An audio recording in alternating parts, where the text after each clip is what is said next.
안녕하세요. 성누가병원 치과 신명섭 원장입니다. 오늘은 치주질환의 치료와 예방에 대해서 살펴보도록 하겠습니다. 예, 지난 시간에 치주질환이란 무엇인가, 치주질환 이해를 대해서 좀 살펴보았었습니다. 이게 보시다시피 치주질환이 있으면은 잇몸에서 피도 나기도 하고 잇몸이 붓기도 하고 또 치석이 많이 끼거나 뭔가 더러운 이물질들이 많이 끼기도 하고 이러한 모습들을 볼 수가 있습니다. 치주 질환이 있으면은 어떻게 치료를 할 수 있을까요? 가장 중요한 것은 먼저 치석을 제거하는 것입니다. 이 치석을 제거해야지 우리 몸에 어떤 치유 반응이 제대로 일어날 수 있기 때문인데요. 이 치석을 제거하고 또 세균을 제거하는 것, 이것이 좀 주된 치료 방법입니다. 첫 번째로 기계적 청소가 있는데요.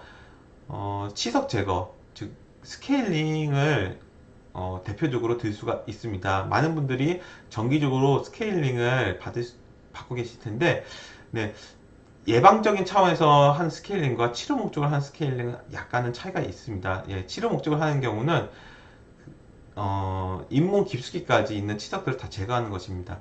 그리고 그 외에 치면 세균만을 제거하는 것, 이것을 제거해야지 우리 몸의 정상 세포들이 재생을 잘 할 수가 있기 때문에 중요하고요.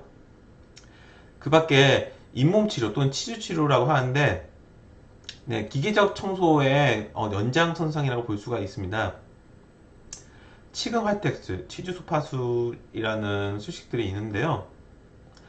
좀 더 깊숙이까지 잇몸 밑에까지 들어가서 치석을 제거하거나 또는 병적인 비정상 잇몸들을 제거하는 그런 방법들입니다. 그리고 더 나아가서 치주 수술을 하기도 합니다. 잇몸을 절개해가지고 더 잘 보이는 상태에서 이런 이물질들을 제거하는 그런 방법이 되겠습니다. 그 밖에 화학적 치료 방법들이 있는데요. 어떤 약품을 쓰는 거라고 보시면 됩니다. 항생제를 쓰기도 하고 항균제로 소독을 하기도 합니다. 이렇게 해서 잇몸이 더 좋아지게 하고 있습니다. 잇몸 치주 질환의 치료, 아까 설명을 드렸다시피 기계적으로 치석이나 세균 같은 이물질들을 제거하는 것, 이것이 아주 중요한 방법이고요. 여기 보시면은 초음파 스케일러가 있습니다. 요즘에 제일 많이 사용하고 있는 그런 방법이죠. 그 밖에 치면 세마를 통해서 이를 깨끗이 닦아주는 그런 방법도 있고요. 그리고 예, 치금 활태액술이나 치주소파술 같이 잇몸 깊숙이까지 들어가서 청소를 하는 그런 방법들도 있겠습니다. 잇몸병이 생기면 뼈가 파괴되기 때문에 보통은 잇몸과 치아 사이에 어떤 깊은 틈새가 생기게 되는데 이 틈새에 이물질들이 잘 끼게 됩니다. 치석도 끼고 음식물도 끼고 다양한 것들이 끼기 때문에 이것들을 청소하는 것이 주된 치료 방법이 되겠습니다. 이렇게 청소를 하면은 정상세포들이 재생이 되는 경우가 많고요. 그리고 여기 보시다시피 어떤 약물을 이용해서 치료를 하기도 합니다. 이렇게 소독을 하기도 하고 항생제 연고를 넣기도 합니다. 저희 병원에서도 이런 방법들을 많이 사용하고 있는데요. 한 가지 방법을 사용하지 않고 이렇게 다양하게 했을 때 훨씬 더 좋은 치료 결과가 있었습니다. 예, 잇몸병은 이렇게 치료를 할 수가 있는데요. 사실 잇몸병은요, 치료를 하더라도 좀 한계가 많이 있습니다. 이미 파괴된 뼈는 웬만해서는 잘 재생이 되지 않는 그런 경향이 있습니다. 따라서 무엇보다도 잇몸병이 생기기 전에 예방하는 것이 제일 중요하다고 볼 수가 있겠습니다. 지난번에도 봤었지만 이 치주질환을 예방하는 방법, 대표적으로 금연, 그 전신 건강을 증진시키는 것, 그리고 스트레스를 제거하는 것, 그리고 입솔질을 하는 등 치면 세균막을 제거하는 것, 스케일링과 정기적 치과 내원을 통해서 또 치아를 관리하고 또 좋은 음식들을 많이 먹는 것, 이런 것들이 치주 질환 예방에 있어서 중요한 방법이라고 할 수 있겠습니다. 예, 구강위생 관리와 치주 질환 예방에 대해서 많은 학자들이 연구를 해 봤는데요. 예, 구강위생 관리가 또 치주 질환 얼마나 예방할 수 있을까? 옛날 논문이긴 합니다. 2005년에 있었던 연구이긴 한데요.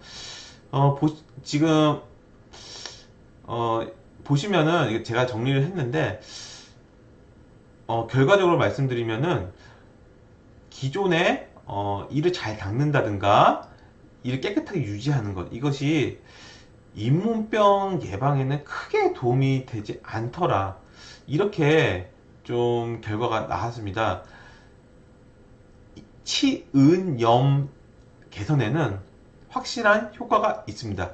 치은염은 아직 잇몸뼈가 파괴되지 않고 잇몸에 작은 염증이 있는 그런 상태인데요. 이를 잘 닦고 깨끗이 하고 스케일링을 하고 이런 것들이 치은염 개선에는 큰 효과가 있었습니다. 그런데 뼈의 파괴 진행을 막는 그런 치주염 개선에는 효과가 확실치가 않았습니다. 네, 그래서 생각할 수 있는 것이 국소적인 요인들, 그러니까 이를 깨끗이 하는 것 외에도 전신 건강과 같은 다른 요인들이 중요한 것이 아닌가, 그것을 한 가지 생각할 수가 있고, 또 대부분의 연구들이 뭐 몇 개월에서 1년 뭐 이렇게 짧게 연구했기 때문에 너무 시간이 짧아서 제대로 결과를 보지 못하지 않았을까, 그런 생각도 할 수가 있겠습니다. 우리가 생각해야 될 것은, 우리가 잇몸병을 예방하기 위해서 정기적으로 스케일링도 하고 이도 열심히 닦고 하는데요. 그것도 중요하지만 그 밖에 다른 것들도 더 신경 써야 된다는 것을 우리가 이 연구 결과들을 통해서 알 수가 있는 것입니다. 예, 그래서 치주 질환의 예방을 위해서 우리가 다양한 것을 살펴볼 수 있는데요. 하지만 대부분의 것은 스스로 하기가 쉽지가 않은 부분들이 많고요. 구강위생 관리, 이를 깨끗하게 하는 것, 많은 분들이 이제 이를 깨끗하게 하는 것에 대해서 관심이 많고, 또 이렇게 스스로 이렇게 하기에 가장 적절한 방법이 이런 방법인 것 같습니다.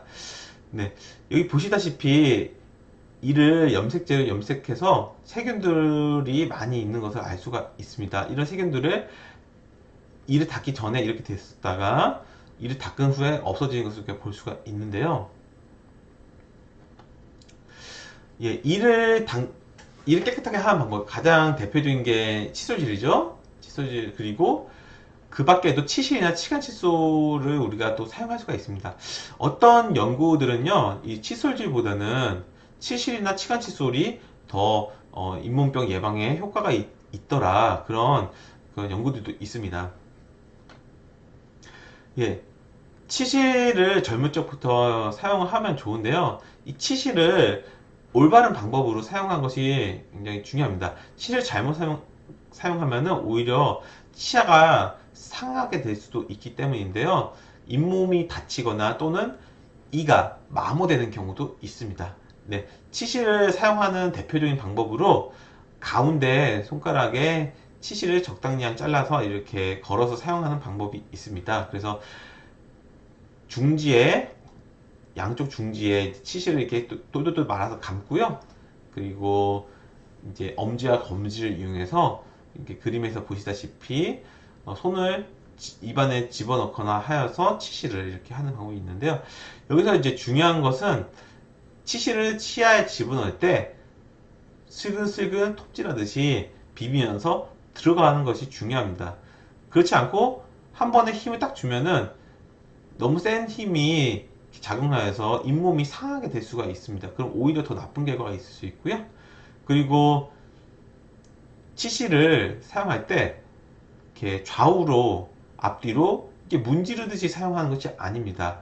위아래로 긁어주듯이 이렇게 사용을 해야 되는데요. 그렇게 사용하지 않고 자꾸 앞뒤로 좌우로 문지르게 되면은 치아가 마모가 될 수 있습니다. 예, 그 밖에 이제 치간 칫솔이 있는데요. 치아 사이 공간이 넓다면은 치실보다는 치간 칫솔이 더 사용하기 편하고 또 효과도 더 있습니다. 네, 여기 그림에서 보다시피 치간 칫솔을 치아 사이에 넣어서 왕복 운동하면서 사용할 수 있는데요. 또 중요한 것이 치약을 묻혀서 사용하는 것이 아닙니다. 치약을 묻혀서 사용하면은 또 치아가 마모될 수 있고요. 또 치간 칫솔이 다양한 사이즈가 있는데 치아 사이의 공간 크기에 따라서 사이즈를 맞춰서 사용하는 것이 중요하겠습니다. 그리고 지금 이 그림에서는 치간 칫솔이 직선으로 뻗어 있는데요. 실제로 사용할 때는 이 철사를 옆으로 구부린다든지 해서 구부려서 사용을 할 수도 있습니다. 그렇게 하면은 어금니 같은 곳에는 더 접근이 잘 될 수가 있습니다. 예, 그 밖에 전동 칫솔을 사용하는 것이 좋으냐고 이제 물어보시는 분들이 많은데요. 전동 칫솔이 과거에는 그렇게 성능이 많이 떨어졌었는데 요즘에 정말 이렇게 성능이 많이 높아져서 이렇게 판매되는 경우가 많습니다. 그래서 전동 칫솔이 요즘에 많이 효과들이 있는데 다만 전동 칫솔에 너무 의존하는 것 이것은 좋지 않고요. 그리고 대부분의 분들을 보시면은 전동 칫솔의 칫솔 모가 좀 더 빨리 이렇게 벌어지는 그런 경우들을 볼 수 있어서 적절할 때 이 칫솔을 잘 이렇게 바꿔주는 것이 또한 중요하겠습니다. 그래서 전동 칫솔 이를 잘 못 닦는 분이다. 그러면 전동 칫솔 사용하는 것도 이제 괜찮은 방법이겠고요. 그 밖에 요즘에 워터픽이라고 해서 물을 이렇게 뿌려서 치아를 깨끗하게 하는 그런 방법도 많이 있습니다. 근데 사실 이 워터픽이 뭐 효과가 좋긴 하지만 직접적으로 이를 이렇게 닦아준다든가 치간칫솔 사용하는 것만큼 효과적이지는 않습니다. 그래서 어, 너무 이제 워터픽에만 이렇게 의존하지 마시고 그 칫솔이나 치간 칫솔 같은 것들을 사용하는 것이 좋겠습니다. 그리고 칫솔이나 치간 칫솔 같은 경우는 단순히 이물질을 제거하는 효과뿐만 아니고 잇몸을 마사지하는 그런 효과가 있습니다. 그렇기 때문에 그런 부가적인 효과가 또 있어서 좀 더 잇몸 건강에 도움이 될 수 있을 것입니다. 예, 그 밖에 잇몸병하고는 연관이 없겠지만 혀클리라는 구강 위생 용품이 있는데요. 혀에서 입냄새가 나는 경우가 많습니다. 근데 혀를 닦으려면 구역질 나는 경우가 많잖아요. 그래서 이제 클리너라는 그런 제품을 사용해서 혀를 이렇게 쉽게 닦을 수가 있겠습니다. 예, 올바른 입술질과 구강 관리 방법에 대해서 이제 설명을 드리자면은 우리나라 사람들은 하루에 3번 이를 닦아야 된다라는 그런 이제 옛날에 그런 캠페인을 많이 해서 그것이 많이 알려져 있습니다. 하지만 그 이를 닦는 횟수는 사실 사람 따라 좀 다를 수도 있고요. 그리고 어떤 경우는요, 이를 너무 자주 닦는 것이 좋지 않을 수도 있습니다. 네, 치아가 약한데 이를 너무 많이 닦으면은 치아가 너무 많이 마모돼서 오히려 치아 수명이 짧아질 수도 있고요. 그리고 치아가 시리다든지 예민해질 수도 있습니다.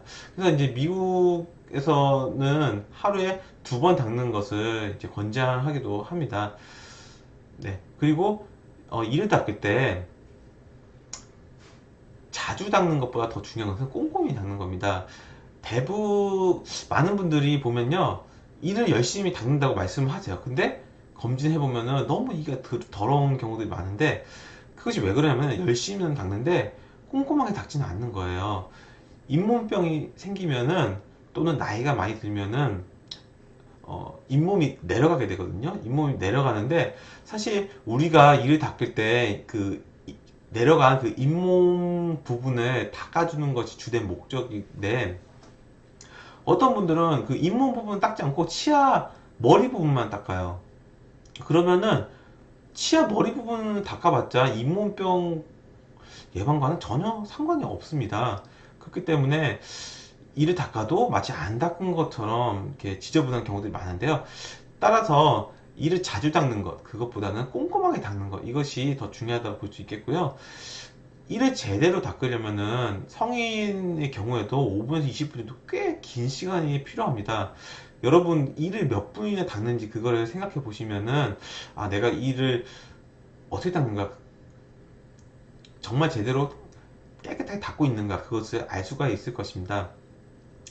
정말 구석구석 닦으려면은 꽤 오랜 시간 동안 이를 닦아야 되고요. 아니면은 구강 위생용품, 치실, 치간술 같은 것들을 사용하셔야 되는데요. 네, 이를 닦는 것, 그러니까 이 칫솔질 뿐만 아니라 치간 칫솔도 그것 이상의 잇몸병 예방에 효과가 있다고 연구들이 있습니다. 그리고 치약을 사용할 때 올바르게 사용해야 되는데요. 많은 분들이 치약을 너무 많이 사용을 하고 있습니다. 아마도 광고를 할 때 치약을 칫솔에 잔뜩 묻혀서 이렇게 광고하기 때문에 그렇게 사용을 해야 된다고 생각하시는 분들 많은 것 같습니다. 하지만 그 치약은요, 콩알만큼 조금만 사용해야 되고요. 그리고 불소가 들어가 있는 치약을 사용을 해야지 됩니다. 이 불소라는 것은 이제 충치 예방 물질인데요. 어떤 분들은 이 불소가 몸에 해롭다고 생각하시는 분들도 있는데 소량의 불소는 전혀 몸에 해롭지가 않으니 안심하고 사용하셔도 됩니다. 예, 그리고 칫솔을 어떤 것을 사용해야 될까 그렇게 궁금하신 분들 많을 텐데 예, 치아 2개 정도를 덮는 크기의 칫솔이 좋습니다. 칫솔이 작아야지 더 구석구석 이렇게 잘 닦을 수 있기 때문인데요. 우리나라 시중에서 판매하는 칫솔들은 대부분 너무 큽니다. 왜 그렇게 만드는지 제가 이해가 안 되는데요. 칫솔이 커야지 잘 닦인다고 회사들에서 생각을 하는지 모르겠습니다. 하지만 우리나라 칫솔 시중에 파는 칫솔은 대부분 너무 크고요. 그래서 어떤 칫솔이 좋은 칫솔이냐고 이렇게 물어보시면은 저는 간단하게 그냥 제일 작은 칫솔이 제일 좋은 칫솔이다 그렇게 이렇게 대답을 합니다. 우리나라 칫솔도 너무 크기 때문에 그렇습니다. 예, 그리고 탄성이 있는 칫솔을 사용해야 하는데요. 이 탄성이 있어야지 빗자루도 탄성이 있어야지 잘 쓸리듯이 이도 잘 닦이게 됩니다. 너무 딱딱하거나 또는 요즘 미세모가 많이 이렇게 사용되고 있는데 너무 부드러운 것은 닦는 성능이 좀 떨어질 수가 있습니다. 그리고 칫솔을 뭐 1년이고 2년이고 사용하시는 분들도 계신데 칫솔모가 벌어지면은 교체를 해줘야지 이가 제대로 잘 닦일 수가 있습니다. 그리고 어른의 경우에는 잇몸도 자극을 주면서 닦는 거 중요한데 이 자극이라고 해서 너무 세게 아플 정도로 이렇게 누르고 그러한 것이 아니고요. 살짝 살짝 그러니까 잇몸 주변을 이렇게 살짝 살짝 누르면서 닦아주는 이런 것을 뜻합니다. 이렇게 자극을 주는 것이 또 잇몸을 건강하게 해주는 방법이고요. 그리고 이를 닦을 때 치아 사이사이에 입술을 집어넣는 것이 좋은 이를 닦는 방법입니다. 이건 뒤에서 다시 설명드리겠지만 어, 우리나라에서는 이 닦는 방법이 제대로 이렇게 알려지지 않은 경우들이 많아서 사실 잇몸병이란 것이 치아 사이사이에 낀 이물질 때문에 생긴 경우가 많은데 치아 사이사이는 닦지 않으면서 겉부분만 이렇게 닦는 경우들이 많습니다. 그리고 이제 어떤 분들은 이 닦을 때 아프다고 말씀하시는 분들이 있는데, 보통 통증이 있으면 이거는 이를 잘못 닦아서 이제 그런 거고, 통증이 생기지 않는 그런 새로운 방법을 찾아봐야지 되는고요. 그리고 잇몸에서 피가 나면 어떡하나요? 물어보시는 분들이 있는데, 그럴 때도, 계속 이를 닦으셔야지, 그러면은 이제 나중에 잇몸에서 피가 안 나게 바뀝니다. 예, 다양한 이를 닦는 방법들이 있습니다. 예, 회전법, 이렇게 칫솔을 이제 이렇게 탄력을 이용해서 회전시키면서 닦는 방법이고요. 우리나라 사람들이 현재 제일 많이 사용하는 방법이라고 볼 수 있고요. 그리고 횡마법이 있는데요. 이제 좌우로 치아를 문지르는 방법, 폰스법이라고 해서 둥글게 치아를 문지르는 방법이 있고요. 제가 이제 권장하는 방법은 빨간색으로 되어 있는데 바스법, 잇몸 안으로 칫솔을 집어넣고서 이제 살짝 진동해주는 그런 방법입니다. 차터스법, 치아와 보철물 사이로 이제 집어넣고서 좌우로 이렇게 진동을 주는 그런 방법이고, 그리고 이제 스틸만법이라는 것도 있고, 또 투스픽 메소드 또는 이쑤시개법 또는 와타나베법 뭐 이런 이름으로도 불리는데요. 치아 사이로 칫솔을 이렇게 집어넣은 다음에 앞뒤로 진동을 주는 그런 방법이라고 볼 수 있습니다. 그래서 제가 이제 이렇게 강조하는 이런 방법들 공통점이 있는데요. 뭐냐면은 잇몸을 닦아주는 방법이라는 것입니다. 잇, 입술질을 제대로 하기 방법은 잇몸을 닦아주는 그런 방법이라고 보시면 되는데요. 예, 회전법이라든가 이런 방법들은 잇몸을 제대로 닦아주지 못하기 때문에 그렇게 권장되는 방법은 아닙니다. 네, 예, 그림을 보면서 좀 살펴볼까요? 그림을 보시면은 예, 치아 사이사이 그리고 치아 잇몸 사이 이런 데 틈새들이 있거든요. 이런 데 이제 칫솔들을 이렇게 집어넣는 거예요. 칫솔을 집어넣을 때 이렇게 다양한 각도로 이렇게 집어넣을 수 있어요. 90도로 치아에 이렇게 접촉시킬 수도 있고요. 때로는 이제 거꾸로 45도 정도 이렇게 기울여서 이렇게 사용하는 방법도 있어요. 거꾸로 아니고 정방향으로 이렇게 45도 이렇게 할 수도 있고요. 다양한 방법들을 다양한 각도로 닦으면은 더 좋은 더 구석구석 잘 닦을 수 있을 것입니다. 그리고 이게 보시다시피 이렇게 치아를 이렇게 칫솔 모가 치아 사이사이 이렇게 들어갈 수 있게 이렇게 해주는 것이 중요하고 그렇게 한 다음에 살짝 이렇게 문질러 주면은 좌우도 괜찮고 앞뒤도 괜찮습니다. 잇몸에 통증이 생기지 않는 선상에서 살짝 문질러 주면은 이게 제일 좋은 방법이라고 할 수가 있겠습니다. 예, 그리고 스케일링은 앞에서 살펴봤지만 치아를 깨끗하게 해주는 그런 방법이죠. 정기적으로 스케일링을 받는 것이 또한 이제 중요하겠고 이런 치석들이 계속 쌓이면은 여기에서 세균들이 증식하고 또 독소가 만들어지고 그래서 이제 잇몸이 나빠질 수가 있습니다. 네, 몇 가지 Q&A를 이렇게 보겠는데요.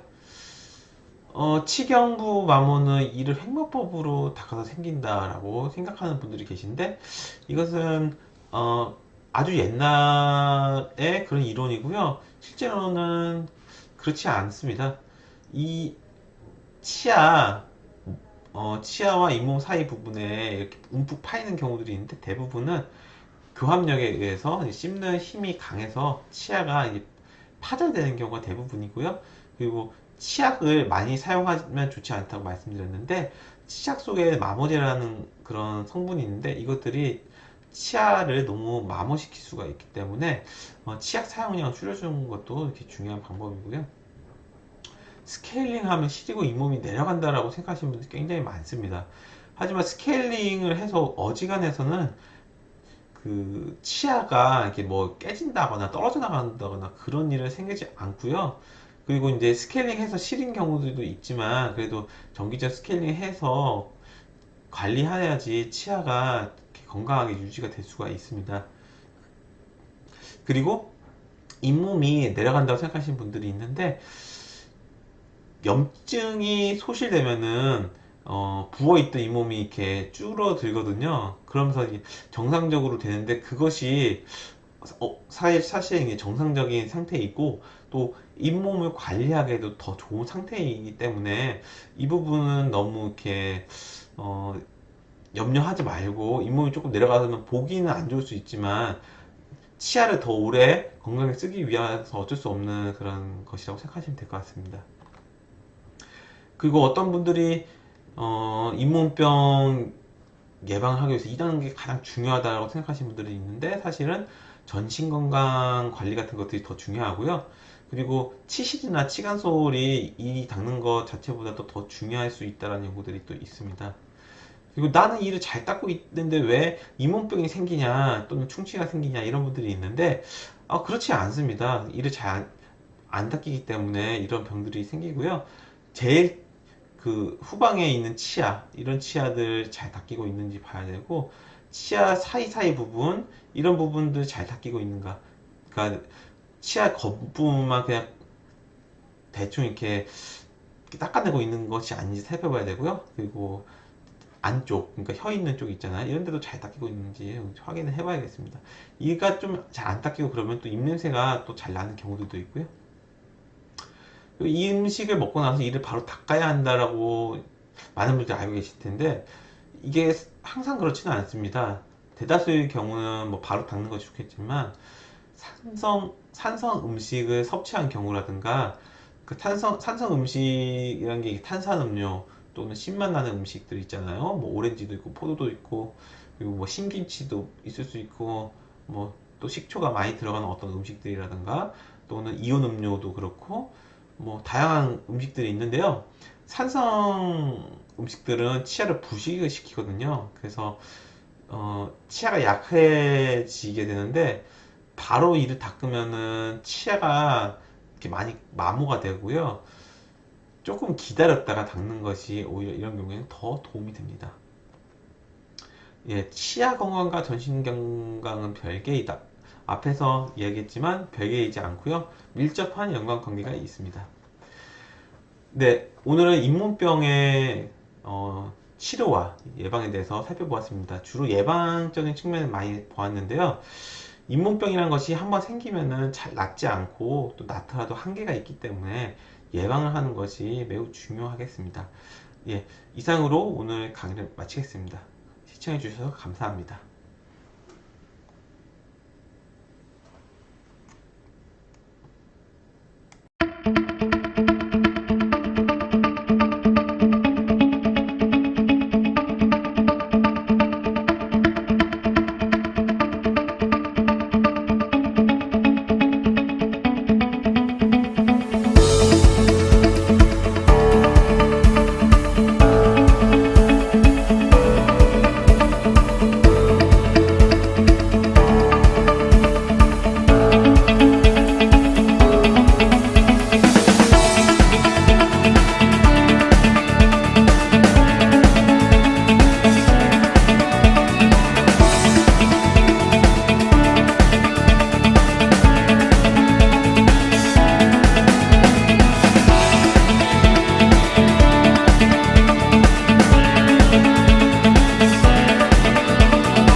안녕하세요. 성노가병원 한방과 정소영 진료원장입니다. 네, 성노가병원 한방과는 이내 여성 한방 네트워크의 본점입니다. 이내 여성 한방 네트워크는 11년 동안 여러 여성 질환들의 높은 치료율과 그리고 높은 임신 성공률을 논문으로 입증해온 연구하는 높은 치료를 가진 그런 병원입니다. 불임이나 잦은 유산, 그리고 생리불순, 자궁종양, 비뇨장애 같은 질환으로 고민 중이시라면 성노가병원 한방과가 여러분 한 분 한 분 좋은 결과가 있으시도록 최선을 다하겠습니다. 교통사고나 디스크 같은 통증 질환을 가지고 있는 경우에도 정형외과 협진을 통해서 더 정확한 진단이 이루어지고 입원 시설을 통해서 집중해서 치료받을 수 있는 좋은 시스템을 가지고 있습니다. 나를 튼튼하게 하는 힘, 성노가병원 한방과가 여러분 도와드리겠습니다. 감사합니다.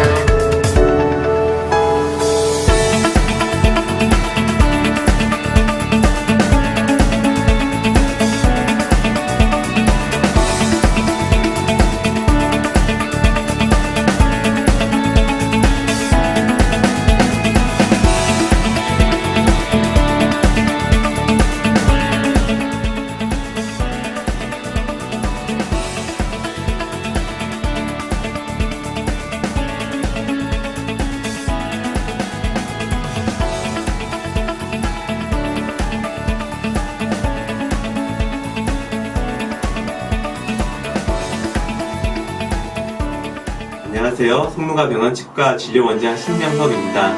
성노가병원 치과는 치료뿐만 아니라 사후 관리와 질환 예방까지 하는 토탈 케어 진료를 하고 있습니다. 또한 각 영역별 전문가들이 나누어 진료를 하여서 진료의 효율성을 높이고 있습니다. 환자 한 분 한 분 치아의 건강을 위해서 최선을 다하도록 하겠습니다. 감사합니다.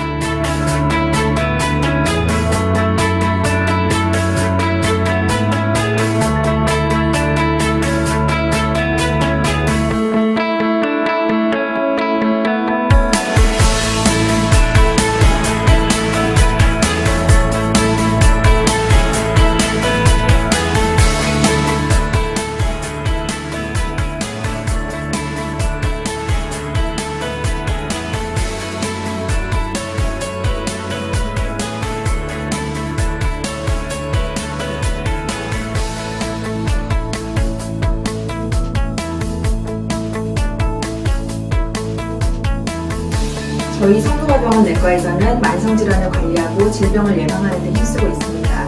생활습관 관리나 예방접종 등을 통해서도 질병을 예방하고 있습니다. 우리 몸의 필수장기인 위, 장, 간 등의 소화기와 심장, 폐 등 심폐기관, 콩팥, 방광 등 비뇨기와 당뇨, 갑상선 같은 내분비계통, 그리고 혈액질환 등에 대한 폭넓은 지식과 경험을 바탕으로 환자분들의 건강을 관리해드리고자 합니다. 여러분의 건강 주치의가 되어드리겠습니다.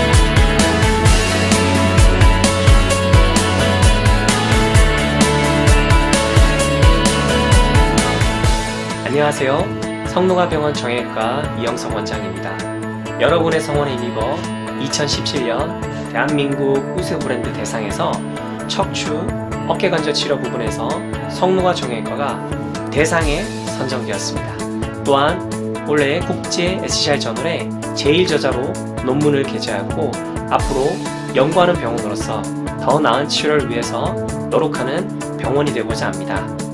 여러분의 건강 주치의로서 척추 관절 질환의 통증 치료 및 건강 관리까지 강남에서만 찾으셨던 좋은 병원을 이곳 은평에서 만나실 수 있도록 최선을 다해서 진료하도록 하겠습니다. 저희 성노가 병원을 찾아주시는 모든 분들께 다시 건강을 되찾아드리는 좋은 병원이 될 것을 약속드리겠습니다. 감사합니다.